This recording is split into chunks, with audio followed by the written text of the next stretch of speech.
जी जल अमी आयशा ऐ अमी मुंहिंजी जी जल अमी आयशा तो मथा सदके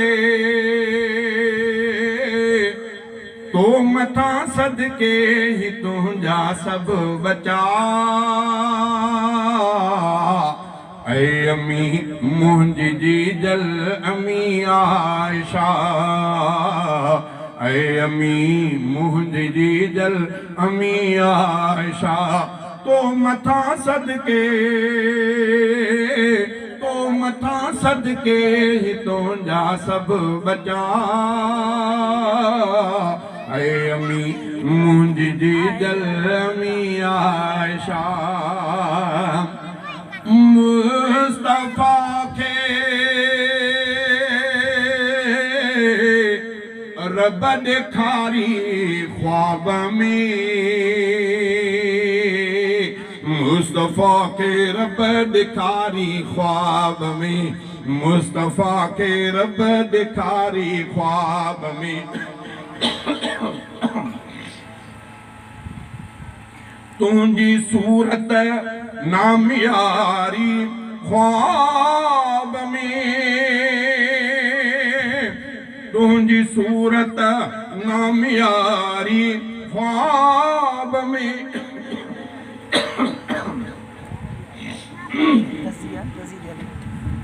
सीधा कर रखो ना इंटर पे तो कर ये फराई गई इंटर पे तो कर मुस्तफा के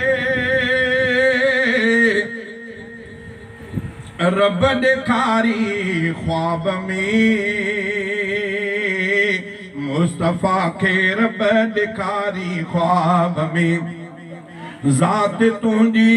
नामियारी ख्वाब में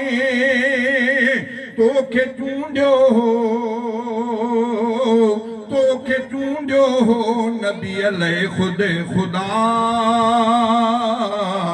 ऐ अमी मुंहिंजी जी जल अमी आयशा ऐ अमी मुंहिंजी जी जल अमी आयशा तो मथा सदके तुंहिंजा सभु बचा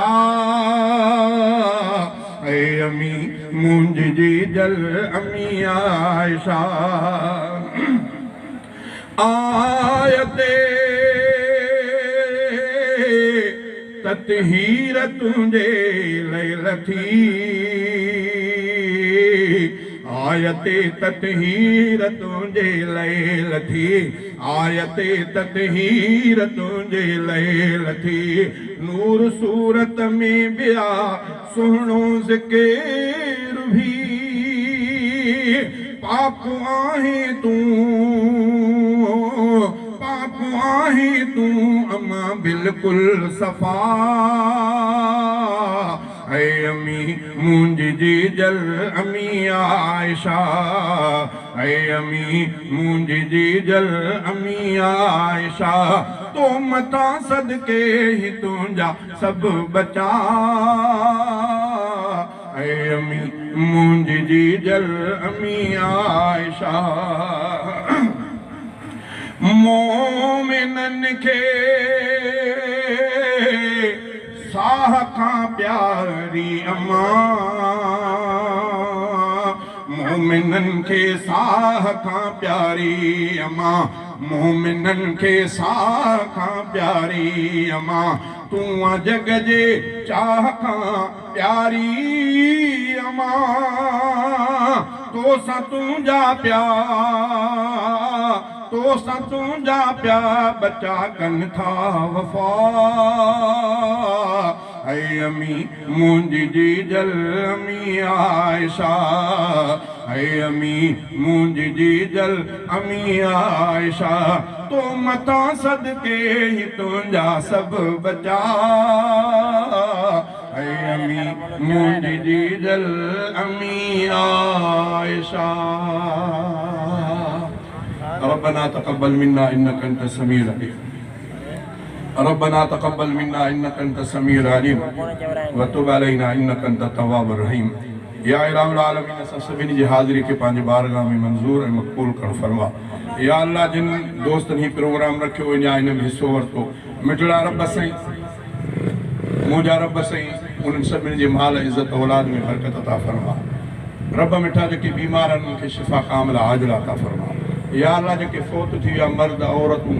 नंढड़ा ॿार मुंहिंजा रब साईं उन्हनि जे क़बरुनि खे जन्नत जे बाग़नि में जा बाग़ बणा। या अल्लाह असां सभिनी जे औलाद खे सालियो बणा। या अल्लाह असां सभिनी खे अबी अम्मा जो एहतराम करण जी तौफ़ीक़ अता फरमा। मुंहिंजा रब मिठा जहिड़ा आहियूं तुंहिंजा बाना तुंहिंजे महबूब जा उम्मती आहियूं उन महबूब जे सदके असांजे हाल ते रहम फरमा। अल्लाहुम्मा सल्लि व सल्लिम अला नबीना मुहम्मद व अला आलिहि व अस्हाबिहि व अहलि बैतिहि व अज़वाजिहि अजमईन बिरहमतिका या अरहमर राहिमीन। ला इलाहा इल्लल्लाह मुहम्मदुर रसूलुल्लाह सल्लल्लाहु अलैहि